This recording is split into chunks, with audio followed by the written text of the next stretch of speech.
Good morning my dear students. आज का class जो होने वाला है एटम का, वो मोस्ट इम्पॉर्टेंट आज का ही क्लास है माय डियर। मैंने आप लोगों को पहले वाले क्लासेस में भी ये बात बता चुका है माय डियर।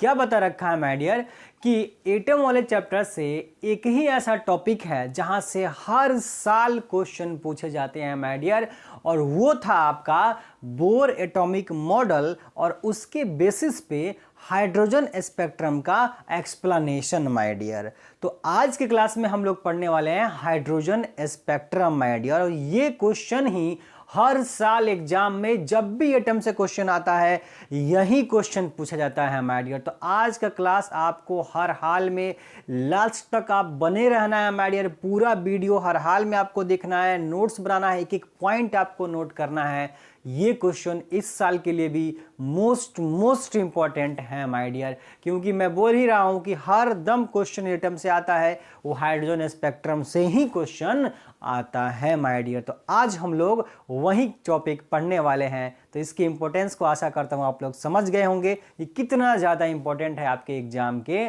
लिए माय डियर। शुरू करते हैं आज का क्लास। तो देखिए माय डियर, आप सभी को एनर्जी पढ़ा दिया है। लास्ट क्लास में हमने आपको पढ़ाया था कि बोर के अकॉर्डिंग हाइड्रोजन एटम की एनर्जी कितनी होती है माय डियर। वो इक्वेशंस आप सभी को मैंने पहले ही पढ़ा रखा है कि इक्वेशंस जो होती है वो एनर्जी कितनी होती है, वो आप सभी ने लिख रखा है कि mz² e⁴/8 ε0² h²n²। ये आपको क्या होती है, एनर्जी की इक्वेशंस होती है, एनर्जी की वैल्यू होती है। मैं यहां लिख ही देता हूं, एनर्जी ऑफ एटम की बात कर रहे हैं। बाद में हम लोग पता है हम लोग सब कुछ हाइड्रोजन की बात कर रहे हैं। तो यहां पे मैंने आपको लास्ट क्लास में बता रखा था कि जेड क्या था, एटॉमिक नंबर, परमाणु क्रमांक होता है। जेड क्या होता है, परमाणु क्रमांक। तो सर अगर आप हाइड्रोजन की बात कर रहे हैं तो परमाणु क्रमांक तो 1 होगा। मैं बोला बिल्कुल 1 होगा। तो थोड़ी देर के बाद ये स्टैंडर्ड इक्वेशन को बाद में हम लोग चेंज कर देंगे और जेड की वैल्यू को 1 भी रख देंगे। फिलहाल के लिए जेड को हम लोग जेड रहने देते हैं। एटॉमिक नंबर को जेड से रिप्रेजेंट करते हैं, परमाणु क्रमांक को जो जेड से दिखाते हैं उसको वैसे का वैसे रहने दीजिए। बाद में हम लोग इस जेड को हटा करके एक लिख देंगे। तो ये आप लिखेंगे पहले कि एनर्जी ऑफ एटम क्या होता है, E= इतना होता है। कोई लैंग्वेज नहीं है हाइड्रोजन स्पेक्ट्रम के अंदर माय डियर, सिर्फ थोड़ा सा फॉर्मूला है, डेरिवेशन है फॉर्मूले का। उसके बाद आपको हाइड्रोजन का स्पेक्ट्रम ड्रॉ कर देना है माय डियर। उसमें भी ड्रॉ करने के बाद आपको सारे स्पेक्ट्रम का वेवलेंथ लिख देना है। यही क्वेश्चन आपके एग्जाम में आएगा, और बस आपको जितना लिखा रहा हूं आप उतना ही आपको करना है एग्जाम में, बस आपको पूरे के पूरे नंबर मिल जाएंगे माय डियर। चलिए देखते हैं यहां पे। तो एनर्जी ऑफ एटम कितना होता है, बोला इतना होता है। अब आते हैं बोर की थ्योरी पे, क्योंकि ये बार बार जब भी क्वेश्चन आएगा बोर के पोस्टुलेट्स के साथ में आएगा कि बोर ने क्या कहा है, एटॉमिक थ्योरी क्या दी है, वो जरूर पूछा जाएगा इसके साथ में माय डियर। तो पिछले वाला क्लास भी इंपॉर्टेंट है। आज देखेंगे आज क्या कहते हैं भाई Bohr. According to Bohr frequency condition, कौन सी condition my dear, frequency condition. ये मैं आपको लास्ट क्लास में लिखा चुका हूं। जब बोर का पोस्टुलेट लिखाया था तो बोर का आवृत्ति स्थिति क्या था, फ्रीक्वेंसी के बारे में, आवृत्ति के बारे में उन्होंने क्या कहा था। फ्रीक्वेंसी के बारे में उन्होंने ये कहा था माय डियर कि जो फोटोन की ऊर्जा होती है, क्या होती है, जो फोटोन की ऊर्जा होती है E=hc/λ। ये बोर ने नहीं दिया है, किसने दिया है, प्लैंक ने दिया हुआ है माय डियर। प्लैंक ने दिया हुआ है एनर्जी, जिसको ड्यूल लेक्चर में मैं आपको पढ़ा चुका हूं। तो E= जो hc/λ होता है एक फोटोन की ऊर्जा, ये फोटोन की ऊर्जा बराबर होती है जब एक इलेक्ट्रॉन उच्च ऊर्जा कक्षा से निम्न ऊर्जा वाली कक्षा में कूद कर आता है तो फोटोन के रूप में एनर्जी रिलीज करता है, और दोनों कक्षाओं के बीच का जो एनर्जी का गैप होता है वो एनर्जी गैप उस फोटोन की एनर्जी के बराबर होता है। मैंने जब आपको बोर फ्रीक्वेंसी कंडीशन पढ़ाया था तो वहां पे माय डियर मैंने आपको एक फोटो भी ऐसा ड्रॉ करवाया था कि ये आपका उच्च ऊर्जा लेवल है, हाई एनर्जी लेवल है, ये आपका लोअर एनर्जी लेवल है। और जब उच्च से हायर से इलेक्ट्रॉन कूद करके नीचे आता है, लोअर एनर्जी में आता है, ऑर्बिट में आता है, तो यहाँ से एक फोटोन को रास्ते में एमिट करता है। किसको एमिट करता है? बोला फोटोन को एमिट करता है। और बोर यही कहते हैं कि जो फोटोन का उत्सर्जन करेगा इलेक्ट्रॉन, ये फोटोन का जो एनर्जी होगी hc/λ ये बराबर होती है, किसके बराबर होती है? ये जो दोनों ऑर्बिट हैं, जिस ऑर्बिट में जिस कक्षा में वो पहले था और जिस नए कक्षा में वो जा रहा है, किसमें जा रहा है? E1 में जा रहा है। तो इन दोनों कक्षाओं की, हर ऑर्बिट्स की अपनी अपनी एनर्जी होती है। तो इस एनर्जी इन दोनों एनर्जी में डिफरेंस कितना है? इन दोनों कक्षाओं में, ऑर्बिटों में एनर्जी का डिफरेंस कितना है? जितना डिफरेंस होगा एनर्जी का, उसी के बराबर होता है जो फोटोन एनर्जी रिलीज करेगा वो। तो हम जानते हैं प्लैंक के अनुसार कि hc/λ होती है एनर्जी, और बोर कहते हैं कि ये जो एनर्जी होगी फोटोन की वो बराबर होगी किसके? E2 माइनस E1 के। किसके बराबर होती है? E2 माइनस E1 के बराबर होती है। ये जो सारी बातें जो मैंने अभी आपको बताया, ये पहले भी बोर फ्रीक्वेंसी कंडीशन में पढ़ा रखा था। जिनको ये ड्रॉ करना है वो ड्रॉ कर सकते हैं, वीडियो पॉज कीजिए और जितनी बातें फिलहाल मैंने बोर्ड पे लिख रखी है उसका नोट्स बनाइए। मोस्ट इंपॉर्टेंट है एग्जाम के लिए माय डियर। नोट्स बनाइए, फटाफट से लिखिए। चलिए अब मैं इसे ऊपर वाले को, ये वाला हेडिंग मिटा देता हूं कम से कम, ठीक है, और ये वाला फोटो मिटा देता हूं। आशा करता हूं आप लोगों ने बना लिया होगा। चलिए अब माय डियर hc/λ होता है तो hc/λ लिख दिया। E2 माइनस E1, बोला सर दूसरी कक्षा से पहली कक्षा में ये नंबर का ही तो खेला है। तो आप देखिए जो एनर्जी का फार्मूला है mz²e⁴ 8ε0² बोला सर ये सब तो कांस्टेंट है, चेंज क्या हो रहा है? n ही तो चेंज हो रहा है, नंबर ऑफ ऑर्बिट्स ही तो, कक्षा की संख्या तो बदल रही है। तो बोला एक बार n की जगह n2 रख दीजिए और एक बार n की जगह n1 रख दीजिए और माइनस कर दीजिए। तो जब माइनस करने जाइएगा तो जो ये पहले से सब दोनों में आएगा उसको पहले ही बाहर कर लीजिए। तो बोला सर पहले ही बाहर कर लेते हैं। किसको बाहर कर लेते हैं? इस माइनस साइन के साथ में बाहर कर लेते हैं किसको? mz²e⁴/8ε0² h²। ये कांस्टेंट है, इसको बाहर कर लिया। और E2 जहां 2 होगा वहां n की जगह पे क्या रखना है? n2 रखना है। तो यहां पे क्या हो जाएगा? नीचे में इसको पहले बाहर ही रख लीजिए। तो इसके पास क्या बचेगा? 1/n²। बोला n² नहीं, n2 का स्क्वायर बचेगा। फिर बीच में माइनस साइन है तो माइनस साइन लगा दिया। फिर क्या आएगा? 1 आएगा, पहला नंबर आएगा। तो क्या हो जाएगा? 1/n1 का स्क्वायर। यह आ जाएगा माय डियर, ठीक है। एक बार n2 के लिए, एक बार n1 के लिए ये एनर्जी का इक्वेशन लिखेंगे, लेकिन ये कांस्टेंट है इसीलिए दोनों से पहले ही बाहर निकाल लिया माय डियर। फटाफट से इसे नोट करते हैं। अब ऊपर वाला का काम खत्म हो गया है, उसे मिटा देते हैं। चलिए अब देखिए, अब देखेंगे क्या करेंगे इसमें।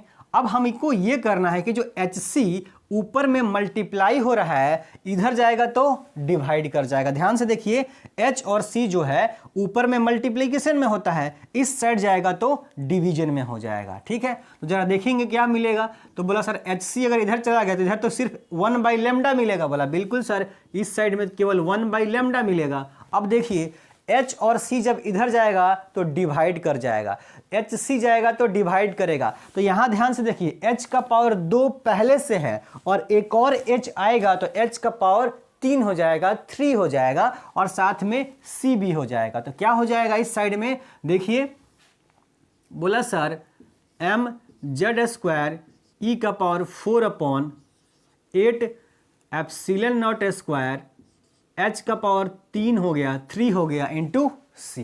आया बात समझ में?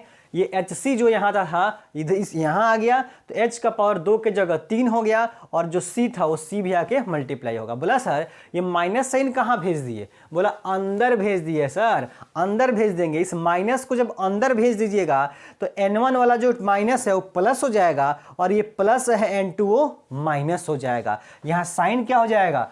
चेंज हो जाएगा। इस माइनस को अंदर भेज देंगे तो हम लोग अंदर वाले को अब क्या लिखेंगे? अब लिखेंगे my dear 1/n N1 square minus 1/N2 का स्क्वायर। अब N2 माइनस N1 की जगह N1 माइनस N2 का स्क्वायर कर देना है, बस ये काम करना है मेरे डियर।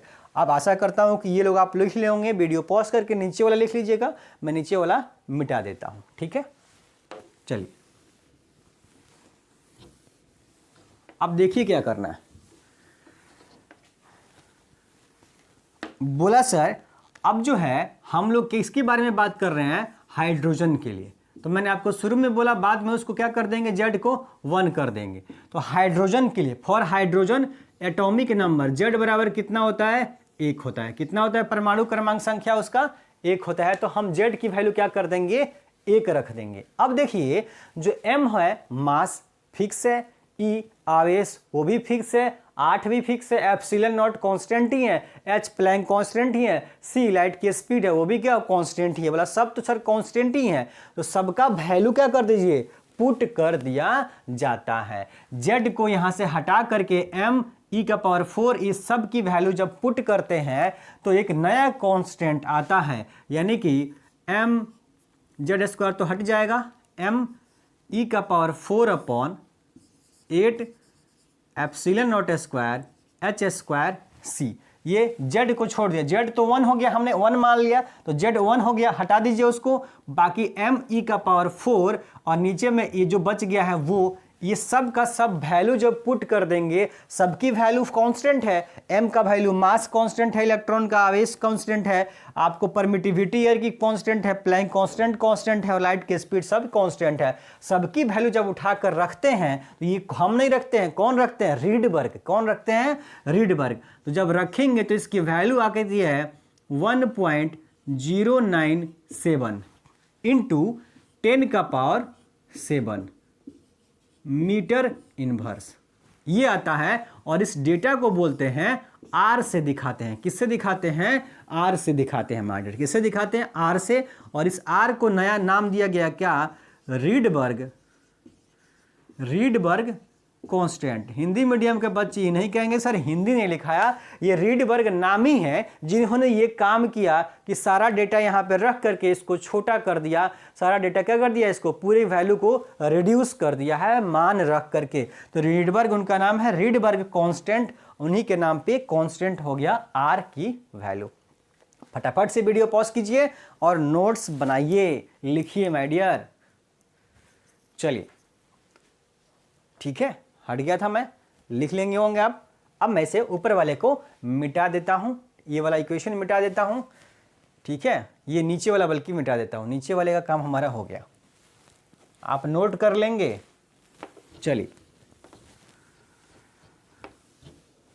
अब बोला सर जेड तो 1 हो गया और बाकी सब की जगह हमने नया कांस्टेंट रख दिया आर। तो बोला इक्वेशन क्या बन गया हमारा, अब इक्वेशन बन गया 1/λ इक्वल टू, ये सब हट करके क्या आ गया, आर आ गया 1/N1 square upon N2 square. ये आ गया 1/λ। ये इक्वेशन ड्राइव हो गया, जो इक्वेशन हमें ड्राइव करनी थी हाइड्रोजन स्पेक्ट्रम की। तो देखिए जब भी क्वेश्चन आएगा, मेरी बात समझिए कि एग्जाम में आप लिखेंगे कैसे। आएगा क्वेश्चन बोर एटॉमिक मॉडल या बोर के पोस्टुलेट लिखने के लिए और उनके बेसिस पे हाइड्रोजन स्पेक्ट्रम को एक्सप्लेन करने के लिए। तो बोर के पोस्टुलेट, मैंने 4 पोस्टुलेट, आपको 3 पोस्टुलेट लिखा रखा है, वो तीनों पोस्टुलेट लिख दीजिएगा। एक छोटा सा डायग्राम जो है उनके हिसाब से एटम का ड्रॉ कर दीजिएगा। उसके बाद जहां से आपको हाइड्रोजन स्पेक्ट्रम आज की क्लास शुरू हुई है, सीधे वहां से लिखना शुरू कर देंगे माय, क्योंकि बहुत बड़ा टॉपिक है। 5 नंबर में क्वेश्चन आता है माय डियर, आएगा पूरे के पूरे 5 में 5 नंबर आपको मिलेंगे माय डियर। चलिए ये हो गया, नोट कर लिए होंगे। अब ऊपर वाले का काम खत्म, ऊपर वाला मिटा दिया। अब ये आ गया सर हमारा वेवलेंथ का इक्वेशन, ये वेवलेंथ का इक्वेशन आ गया। इसी का इस्तेमाल करके हमें सभी जितने भी सीरीज होती हैं हाइड्रोजन स्पेक्ट्रम में, सभी के लिए अलग अलग वेवलेंथ लिख देना है, बस यही काम करना है। तो इसे भी नोट डाउन कर लीजिएगा। मिटा करके अब मैं ड्रॉ करता हूं हाइड्रोजन स्पेक्ट्रम को माय डियर, ठीक है। चलिए अब जरा हाइड्रोजन स्पेक्ट्रम को ड्रॉ कर लिया जाए।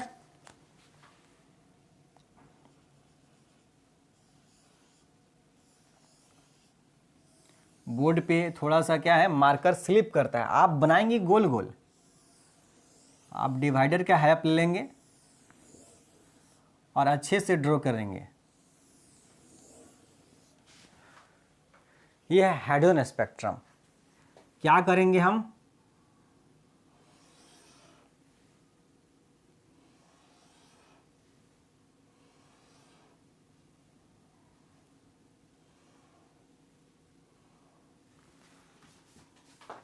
जैसे बना रहा हूं माय डियर, बिल्कुल ऐसे बनाना है आपको।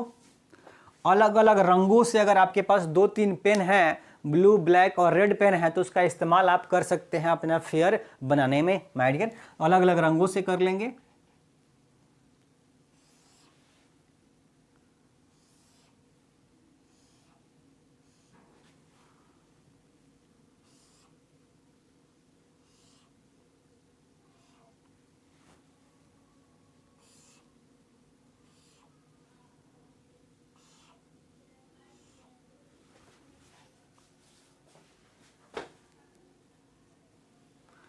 ये जो पहला स्पेक्ट्रम है, यहाँ पे जो दिख रहा है आपको बैंड, ये बैंड, ये बैंड, 5 स्पेक्ट्रम हमको पढ़ना है फिजिक्स के अंदर, ठीक है।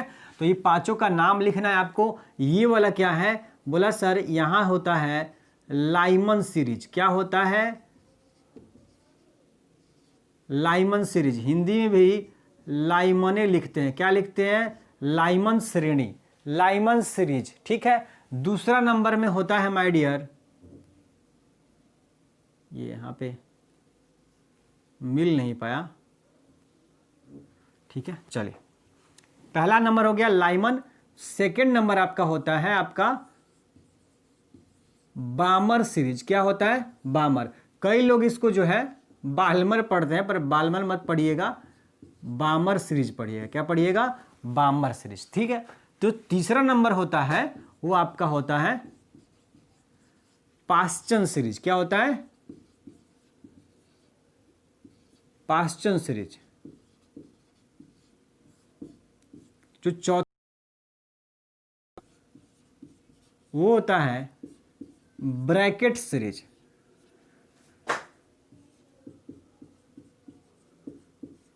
ब्रैकेट। और लास्ट नंबर में जो होता है वो फूड सीरीज बोलते हैं इसको, फूड। तो कुछ लोग बोलते हैं फुंड बोलते हैं, कुछ फूड बोलते हैं, तो हम इसको फूडी बोलते हैं, ठीक है। फूड सीरीज, ठीक है, एन साइलेंट रहता है, फूड सीरीज। ये है आपका हाइड्रोजन स्पेक्ट्रम।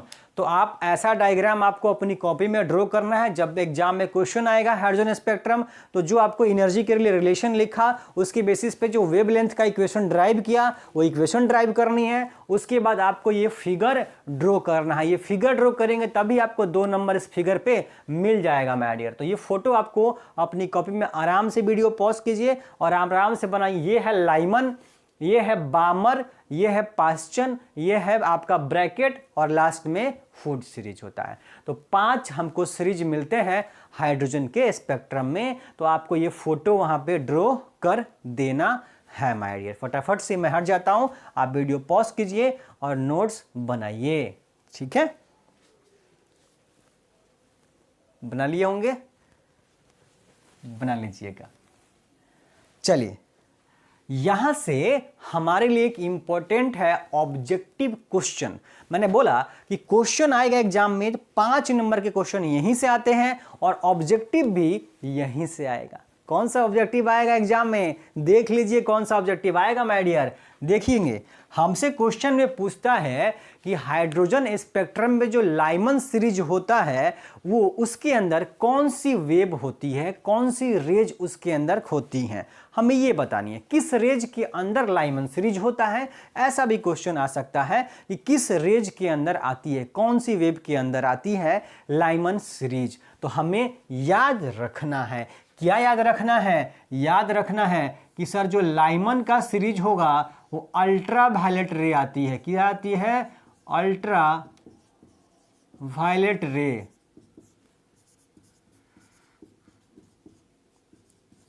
परावैंगनी किरणें, याद रखना है ये माय डियर, याद रखना है ये। काफी इंपॉर्टेंट है, ये मोस्ट इंपॉर्टेंट बात है। लाइमन सीरीज ऑब्जेक्टिव के लिए, लाइमन सीरीज में कौन सी किरणें, पाराबैंगनी किरणें। लाइमन सीरीज में कौन सी किरणें, पाराबैंगनी किरणें होती हैं। बहुत बार एग्जाम में आता है ये क्वेश्चन ऑब्जेक्टिव।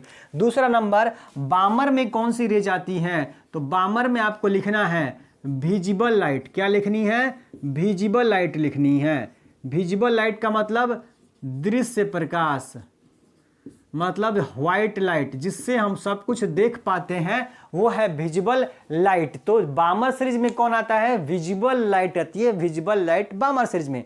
नॉर्मली आपके एग्जाम में ये लाइमन वाला पूछता है और या इन तीनों में से कोई भी पूछ देगा। तो बहुत आसान है। पहला नंबर का अल्ट्रावायलेट पाराबैंगनी किरणें, दूसरा का हो गया विजिबल लाइट दृश्य प्रकाश, और ये जो तीनों होती हैं आपकी पाश्चन, ब्रैकेट और फूड, ये तीनों की तीनों, ये तीनों का नाम क्या होता है, तीनों किस में आती हैं, बोला सर इंफ्रारेड में। किसमें, infrared rays.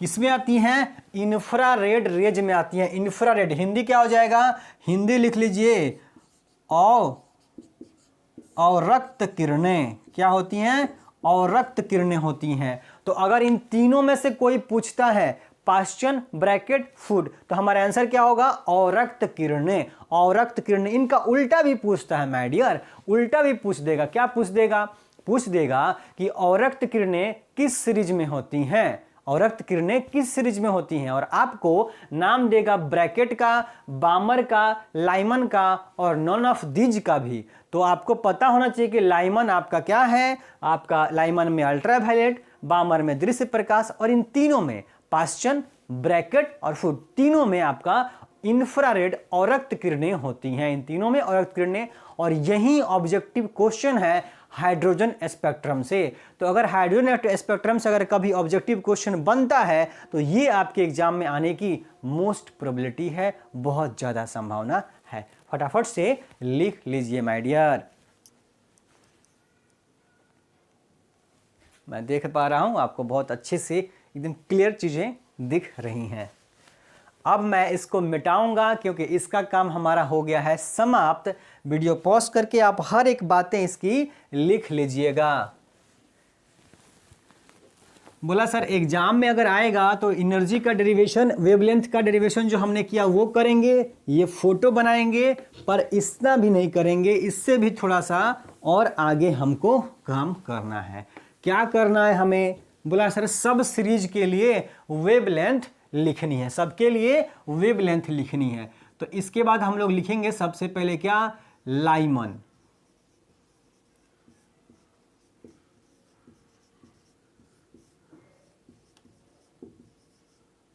Lyman series wavelength equation लिखेंगे 1/λ = r 1/n1² -1/n2²। यही तो इक्वेशन हमने ड्राइव किया था हमारे अभी थोड़ी देर पहले, यही इक्वेशन ड्राइव करके लाए थे। बोला बिल्कुल सर। अब अगर लाइमन सीरीज की अगर बात करेंगे तो लाइमन में आपने देखा कि पहली ऑर्बिट से आगे की किरणें, आगे आपका क्या होती है, रेज निकल रही है। पहली ऑर्बिट से हमारा इलेक्ट्रॉन क्या हो रहा है, जा रहा है, दूसरी, तीसरी, चौथी, पांचवी, सातवीं, जिसमें जाना है जाए। तो हमारा पहला कहां शुरुआत होगा, n1 की वैल्यू कितनी होगी, 1 होगी, और n2 की वैल्यू कितनी होगी, बोला दूसरा, तीसरा, चौथा, पांचवा, किसी भी ऑर्बिट में जाए, लेकिन शुरुआत कहां से हो रही है, पहले से। किसमें, लाइमन सीरीज में। तो लाइमन सीरीज के लिए हम लोग क्या लिखेंगे, 1/λ = r, और ये देखिए n1 के जगह 1 लिखेंगे।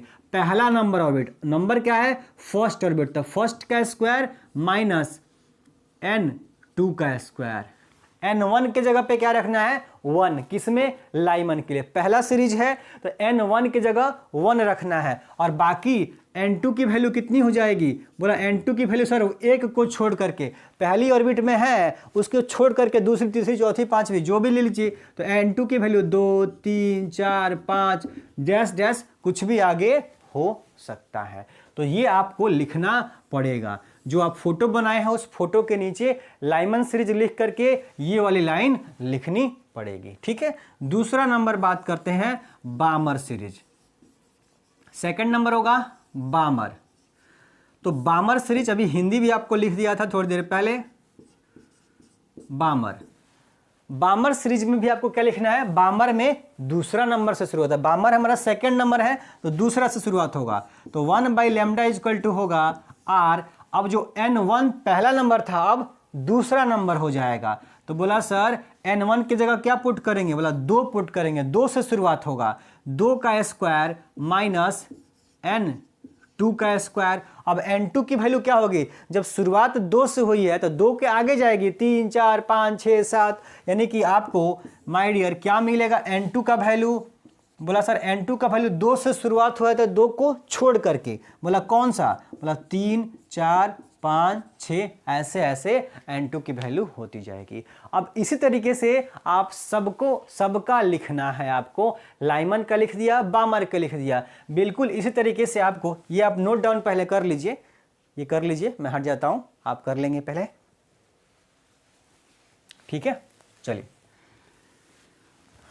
इसी तरीके से माय डियर थर्ड नंबर में जो आपको पास्चन के लिए लिखना है, तो पास्चन के लिए शुरुआत कहां से होगा, बोला सर 3 से होगा, और कहां जाएगा, तो 3 को छोड़ करके कहां से, बोला सर 4 5 6, ऐसे डैश डैश हो जाएगा, ये पास्चन के लिए हो जाएगा, ठीक है। उसके बाद आएगा आपका चौथा नंबर क्या आएगा, बोला सर ब्रैकेट आएगा, फोर्थ नंबर क्या आएगा, ब्रैकेट सीरीज आएगा। तो ब्रैकेट में चौथा नंबर है तो शुरुआत कहां से होगी, बोला 4 से शुरुआत होगी, शुरुआत कहां से होगी, 4 से, और 4 के आगे जाएंगे 5 6 7 8, तो n2 की वैल्यू जो होगी वो कहां से होगी, n2 की वैल्यू कहां से होगी, बोला सर 5 से शुरुआत होगी, 5 से 7 8 ऐसे जाएगा, आया बात समझ में। तो पास्चन हो गया, ब्रैकेट हो गया, बिल्कुल हूबहू उसी तरीके से आपको नोट डाउन कर देना है। अब जो आपका लास्ट नंबर फूड सीरीज आएगा, वो फूड कहां से शुरुआत होगा, बोला सर 5 से शुरुआत होगा, तो 5 के आगे 6 7 8 n2 की वैल्यू हो जाएगी।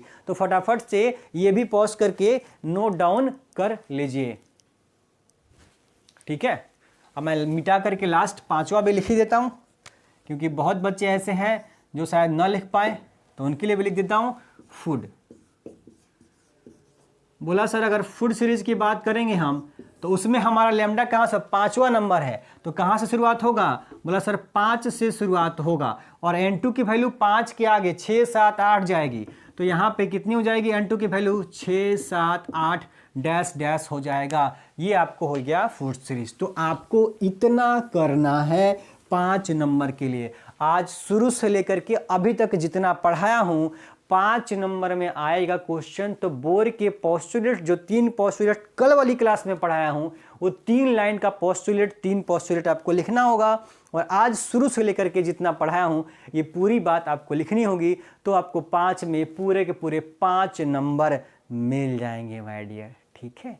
तो ये इस तरह से हमारा टॉपिक और चैप्टर समाप्त हो जाता है। पर कभी कभी माय डियर एक छोटा सा फॉर्मूला है जिसको हम लोग नोट डाउन कर लेंगे, और कई बार वहाँ से ऑब्जेक्टिव क्वेश्चन पूछा जाता है। तो एक छोटा सा नोट हम लोग लिख लेते हैं, जहाँ से बहुत इंपॉर्टेंट वो नोट है, कई बार क्वेश्चन वहाँ से अक्सर आ जाता है माय डियर। तो फटाफट से उस नोट को भी लिख डालते हैं।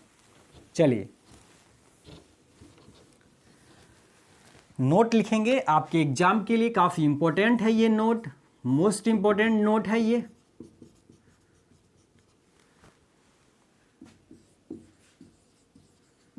Energy of first stationery orbit, पहली स्थिर कक्षा की ऊर्जा मतलब कितनी होती है सर। तो एनर्जी का फार्मूला मैं आपको कई बार लिख चुका कि एनर्जी का सर फार्मूला जो होता है वो mz²e⁴ upon 8 epsilon naught square h² n² होता है माइनस साइन के साथ में। एनर्जी की इक्वेशन होती है, तब से हम लोग यही बात लिखते आ रहे हैं।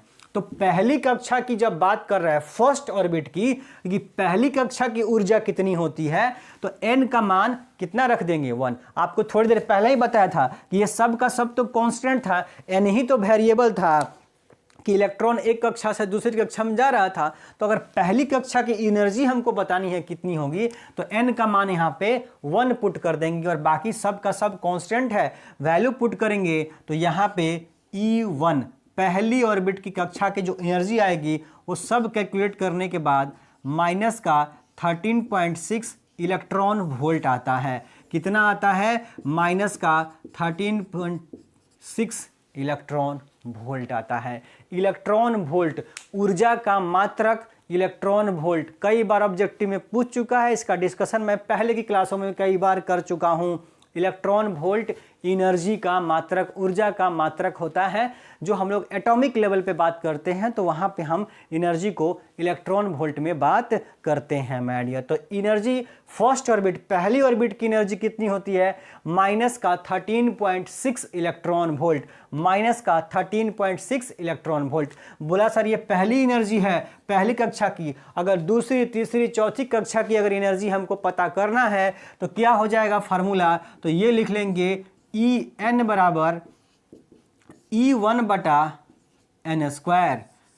ये आपका वो फार्मूला है जो अगर आपको पहली ऑर्बिट का एनर्जी अगर आपको ज्ञात है, पहली ऑर्बिट का एनर्जी हमको पता है कि सर -13.6 इलेक्ट्रॉन वोल्ट होती है, तो अगर दूसरी तीसरी चौथी पांचवी किसी भी कक्षा की ऊर्जा हमसे पूछी जाए तो बस है यहाँ पे हम रख देंगे n का वैल्यू। अगर दूसरा का पूछेगा तो n के जगह पे 2, तीसरी ऑर्बिट की पूछेगा तो n के जगह पे 3, जिस ऑर्बिट की बात करेगा उस ऑर्बिट का नंबर यहाँ पे हम पुट कर देंगे और उस ऑर्बिट की एनर्जी हम निकाल लेंगे इसकी हेल्प से। तो कई बार आपके एग्जाम में दूसरी ऑर्बिट की, सेकेंड ऑर्बिट की एनर्जी आपके एग्जाम में कई बार पूछ चुका है। तो सेकेंड एनर्जी, सेकेंड ऑर्बिट की अगर बात करेंगे इसका मतलब E2 की बात करेंगे तो n का मान क्या पुट कर देंगे यहाँ पर माय डियर? 2 पुट कर देंगे। ठीक है, तो E2 की इक्वल टू माइनस E1 का मान कितना होता है? बोला सर माइनस का 13.6 होता है और चूंकि दूसरी कक्षा का निकालनी है तो n के जगह पे 2 पुट करेंगे तो 2 का स्क्वायर कितना हो जाएगा? बोला सर 4 हो जाएगा, तो यहाँ पे 4 हो जाएगा। तो 4 से जब डिवाइड कीजिएगा तो ये कितना हो जाएगा? बोला सर E2 इक्वल टू हो गया माइनस का 3.4 इलेक्ट्रॉन वोल्ट। कितना हो गया? माइनस का 3.4 इलेक्ट्रॉन वोल्ट। तो आशा करता हूँ आपको दिखाई भी दे रहा होगा और शानदार तरीके से आप इसको याद भी रखेंगे। पहली ऑर्बिट की एनर्जी माइनस का 13.6 इलेक्ट्रॉन वोल्ट और दूसरी ऑर्बिट की एनर्जी माइनस का 3.4 इलेक्ट्रॉन वोल्ट। इसी तरीके से किसी भी ऑर्बिट का पूछेगा तो इस फॉर्मूले से आप निकाल दीजिएगा, पर नॉर्मली आपके बोर्ड एग्जाम में यही दोनों पूछता है, तो इसी से आपको याद होना चाहिए माय डियर। तो आशा करता हूं कि ये चैप्टर जैसे ड्यूल नेचर ऑफ रेडिएशन को आपको शानदार तरीके से समझ में आया होगा। आज का क्लास और एटम का ये जो तीनों लेक्चर है ज़बरदस्त तरीके से समझ में आया होगा।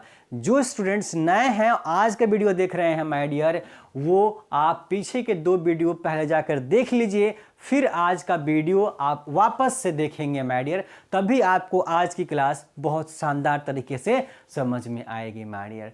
तो माय डियर ये था हमारा एटम का क्लास माय डियर। एटम का क्लास खत्म हो गया है, अब हम लोग कल से शुरू करेंगे इसी का second part nucleus my dear. तो न्यूक्लियर फिजिक्स शुरू होने वाला है जिसको हम लोगों को खत्म करना है 4 लेक्चर में। हमारा टारगेट कितना है? 4 दिन, यानी टोटल आपका 5 दिसंबर तक ये खत्म हो जाएगा न्यूक्लियस वाला पोर्शन और हम लोग का टारगेट है 30 दिसंबर आपका फुल सिलेबस कंप्लीट कराने का माय डियर।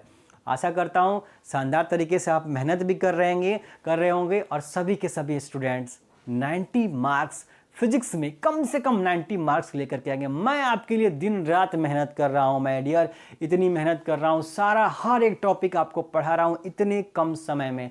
बस आपको करना है कि वीडियो देखना है, नोट्स बनानी है मॉर्निंग वाली क्लास की, और जो इवनिंग में जो अल्टरनेट करके या 1-2 दिन रुक करके आजकल वीडियो आ रही हैं ऑब्जेक्टिव की, वो जब भी आएंगी वो पूरा ऑब्जेक्टिव का सेशन आपका कराया जाएगा, लेकिन आपको सारी की सारी ऑब्जेक्टिव क्लास अटेंड करनी है माय डियर। मिलते हैं नेक्स्ट क्लास में।